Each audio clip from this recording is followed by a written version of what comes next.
Praise the lord. August 14వ తేదీ 2024. ఈరోజు దేవుని వాక్యము 2 రాజులు 20 అధ్యాయము 5వ వచనము. యెహోవా నీకు సెలవిచ్చినదేమనగా, నీవు కన్నీళ్లు విడ్చుట చూచితిని, నీ ప్రార్థన నేను అంగీకరించి ఉన్నాను, నేను నిన్ను బాగు చేసేదను. అవును క్రీస్తునందు ప్రియమైన వారలారా, ఈ వాక్యం ద్వారా దేవుడు మనతో స్పష్టంగా మాట్లాడుచున్నాడు. వెలివేయబడిన స్థితిలో హగరు ఆమె కుమారుడు అరణ్యంలో ఎలుగెత్తి ఏడవగా దప్పిక తీర్చి హగరుతో దేవుడు వాగ్దానం చేసెను, నీ సంతతిని గొప్ప జనముగా చేసెదను. హన్నా యొక్క అంగలార్పును విన్న దేవుడు సమూయేలు అను ప్రవక్తను హన్నాకు అనుగ్రహించెను. హిజ్కియా దేవుని వైపు తిరిగి కన్నీళ్లు విడవగా 15 సంవత్సరాలు ఆయుష్ను పొడిగించెను.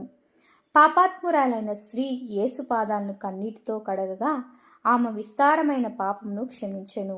ఈ వాక్యం వింటున్నటువంటి నా ప్రియ సహోదరి సహోదరులారా, మీరు ఒకవేళ కన్నీటితో కుమిలిపోచున్నారేమో, మీ జీవితంలో కన్నీళ్లే నాకు మిగిలాయని వాపోచున్నావేమో, నీ కన్నీళ్లను నాట్యంగా మార్చుటకు సిద్ధంగా ఉన్నాడు.